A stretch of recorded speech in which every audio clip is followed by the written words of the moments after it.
When I go out to Southern California, I really like to see everything it has to offer.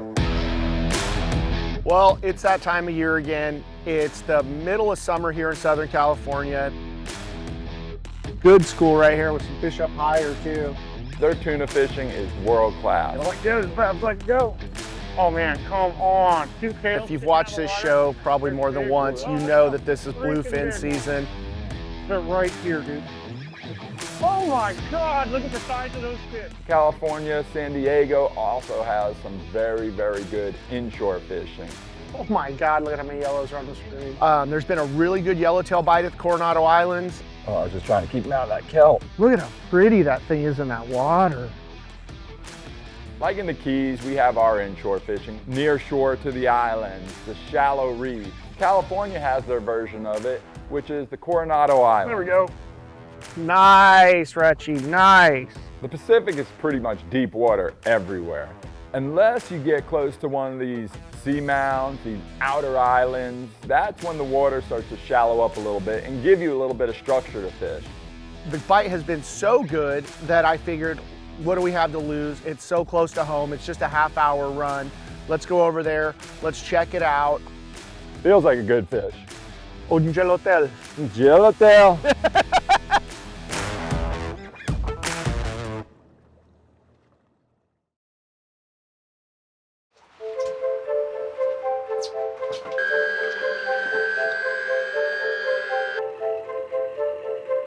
I've always been very, very envious of the Southern California bait game. You know, we always talk about live bait and how essential it is to what we do, and that's never more true of when we're fishing the island. You up your chances of success several times over just by having that well full of happy, healthy sardines that you can chum and feed to these yellowtail. Get a little bit on each side and then we'll do the floor well. You know, normally the joke is you pull up, you drop $100, you fill the boat, and you're on your way. Well, this has not been the case this summer. Hey, Rush, you want to throw the cast net? Oh, come on. Even I could catch bait in there. There seems to be a little bit of a bait shortage. You could only get maybe a scoop or two of bait. It wasn't the normal program where you're gonna go fill every live well and be jugged with bait for the day.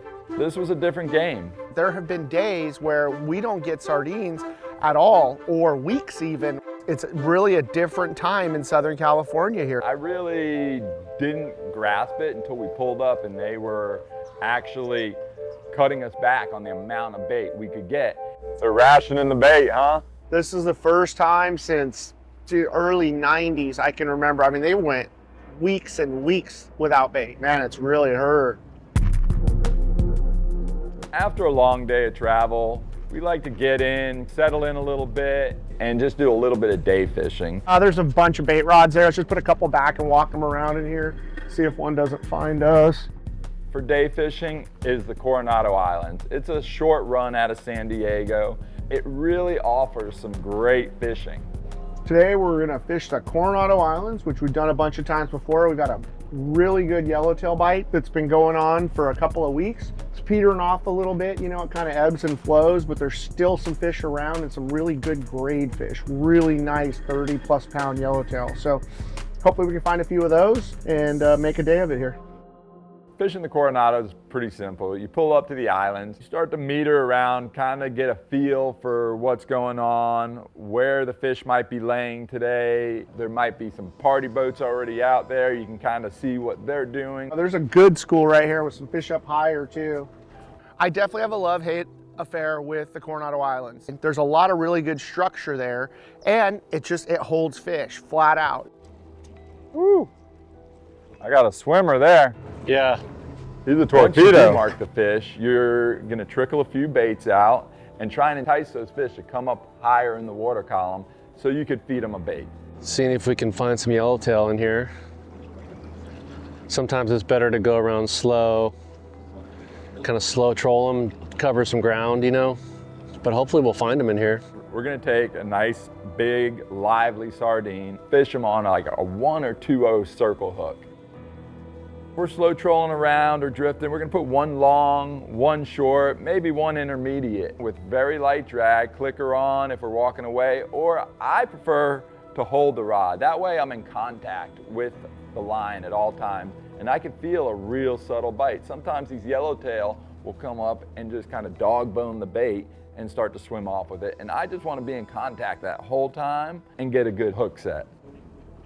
Fish or the dog? Oh, it feels like a dog. See how jerky it is? I don't know. You would have just nipped the back of it off. You feeding it? Mm-hmm. There you go. That's a fish. Oh. I don't know, that felt weird. See, the dog's right there where my bait is. Every place is gonna have its challenges. In the Keys, sometimes getting fish past the sharks is extremely challenging. Well, California has their own version of that. The problem for us out there is generally the sea lions. Sea lions are a nightmare. You can hardly walk a bait around in there without the sea lions chomping on it. And once you hook a fish, should you be so lucky, now you've got to battle the sea lion to get that fish in the boat. Dude, they're freaking inhaling it. The sea lions are extremely smart mammals. Just kind of pick at it, grab it, play with it until he finally gets it off the hook. So there's no way they're gonna let you land a fish, huh? It'll be tough. And sometimes I feel like they're doing it for food, and other times I feel like they're just doing it to mess with them. Oh. Feed him, Ross. There we go. Just had to put the rod down for a second. Who's the best angler on the boat, Rutch? Rodney always does it. Rodney Holder. There are no dogs around us currently, so like, don't mess around. He's actually cooperating a little bit right now. Sounds like a good fish. Yeah, he took off pretty good. You gonna back down on him for me or what? Keep those dogs away. Wow, when you were in your 40s, that was not an issue for sure. The dogs are?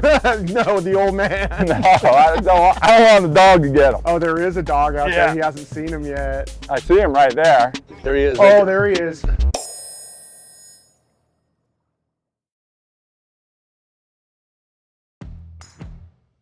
Local knowledge is brought to you by Mercury, go boldly. Penn, let the battle begin. Yeti, built for the wild. Seakeeper, once you feel it, you'll never boat without it. Seagar, the inventor and perfecter of fluorocarbon fishing lines. Starbright, clean and protect. Simrad, Hooker Pumps, and by bdoutdoors.com.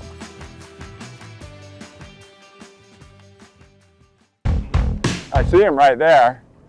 Let's get this fish dead, hopefully. Yeah, we have sharks, but we don't have dogs. I think I'll stick with the dogs, honestly. That shark thing by you guys is just crazy. It's actually gotten a little better. Really? They've been calling them a little bit. I mean, I love sharks, right? They're good for the environment and all that, but what you guys are dealing with, I mean, still got to make a living. Oh, What do you think, that or an AJ? What pulls harder pound for pound? I don't know. I'm interested to see if we can get this one to the boat, how big he is, because he's pulling.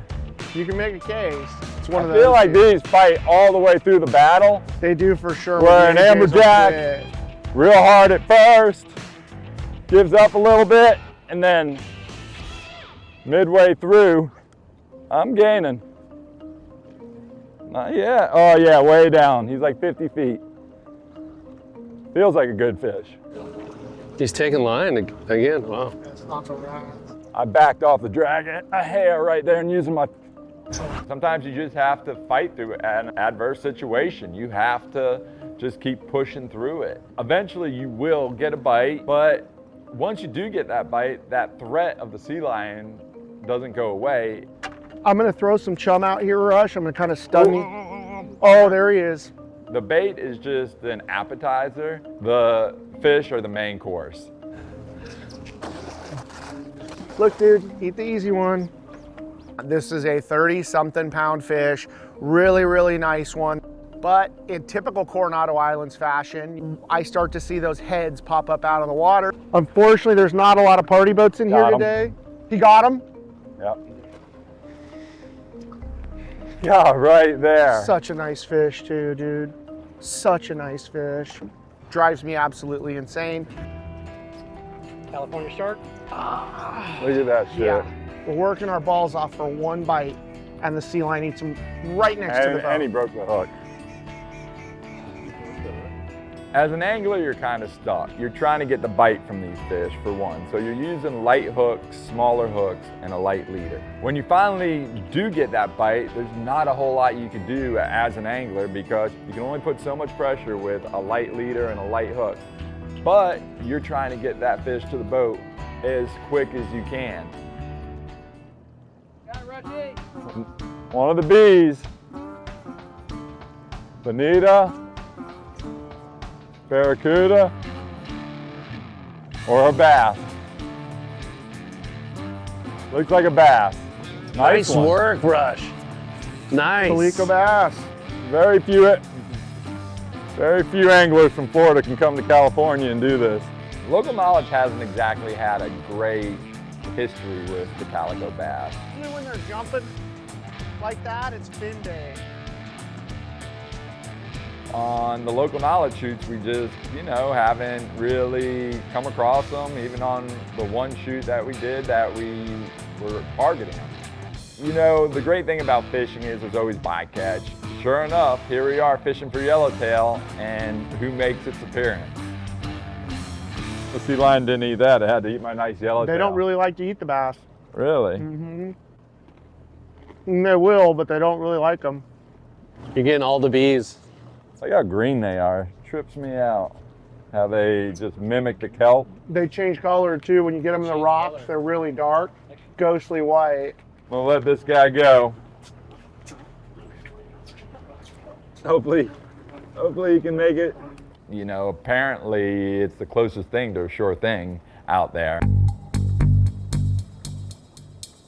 When we pulled up to the islands, I noticed something different right away. That the big sport boats weren't around. Get him, Dave. It's a dog. See, is that a dog boiling back there?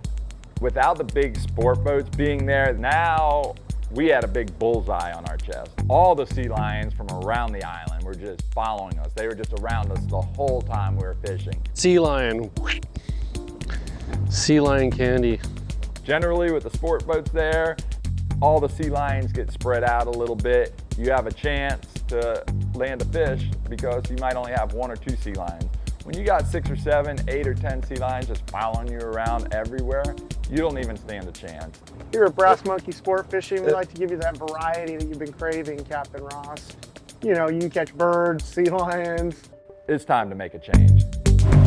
Being in the Coronados, another great thing about their location is they're 15, 18, 20 miles southwest of San Diego, which really puts them halfway to our normal tuna grounds, our local banks as we would call them. I want to stick with that yellowtail theme, see if we can't get a nice fish for Rush, and we're going to go out and look for patties. It's a beautiful summer day, the weather's really cooperating. This is a really nice patty and really nice water, so you got to try it. Really nice water. Go ahead, Rush, flip a bait off the back there. Let's see if anybody's home. We weren't going to change gears totally. We were still going to stick with the idea of looking for yellowtail, but we were going to run away from the islands, do a little bit of patty hopping, chasing life offshore from the islands. In July, August, and sometimes all the way into October, you can really count on those patty fish. They kind of come in waves, like you'll hear the kelps will load up and guys are catching a bunch of fish. They'll sort of dry up for a little bit, but we were in that phase right here where we knew the kelps were holding. Ali gets up in the tower, starts scanning in the binoculars. You're basically looking for signs of life.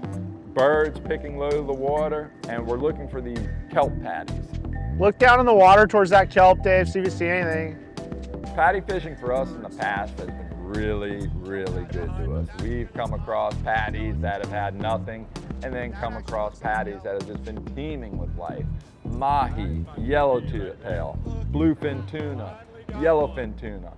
All of the species are just right there on that one patty. There we go. Nice, Retchie, nice. There've been some good grade ones out here too. Oh, if you start swimming for that kelp, you know what to do. Deep. Get that rod tip down deep. Come on, lay out the kelp. Oh, yellowtail.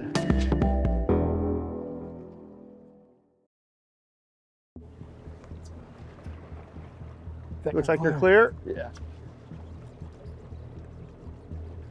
Oh, yellowtail. Yellowtail. No, he sees a kelp. Like a missile. Oh.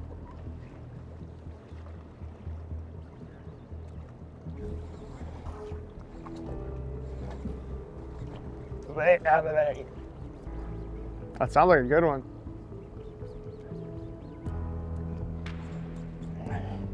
Trying to keep him out of those motors. The He's not even yellowtail. that big. He's working your ass. Oh, I was just trying to keep him out of that kelp. Yeah, no, They didn't work me. Look at how pretty that thing is in that water. Dude, put your head in the water, Strike buddy. 2, strike 3. Look at the gap I'm using. Whoa, hold on. God, he is lit up, huh? I mean, do you see how rad he looked in that Look water? how fat he is. That's a fat little yellow, dude. The jello. God, he looks.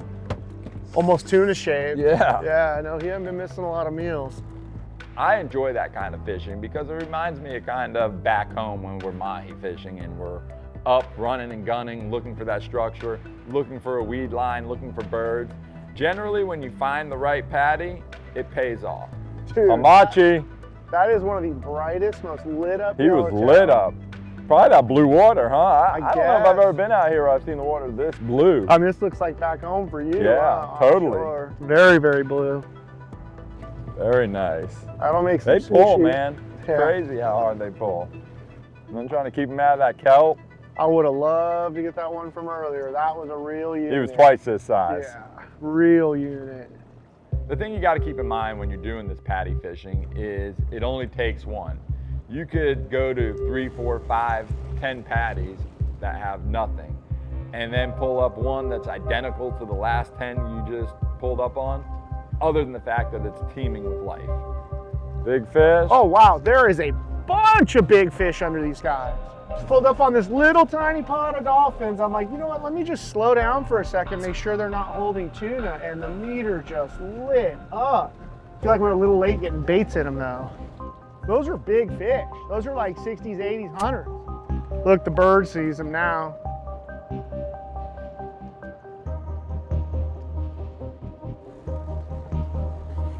Come on, Dave. Feed Get him, them. Dave. Feed them. See there, Look at Dave? that dog back there. There's a dog that just came up. Fishing's full of ups and downs on a daily basis. The highest of highs, the lowest of lows. Anybody ever tell you fishing's stupid?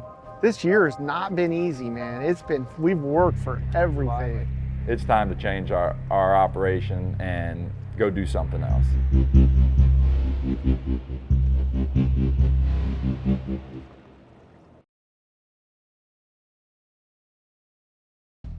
Local knowledge is brought to you by Costa Pro Series, Aftco, any fish, any water. Rapala holds the world record for world records. PartsView.com, your marine parts and outboard superstore. Abyss Battery. Casa Vieja Lodge. Experience 5-star angling in tropical Guatemala. Satfish, the science of being lucky. The Saltwater Angler, Key West. Ocean's Edge Resort and Marina, Key West. And by Gulp.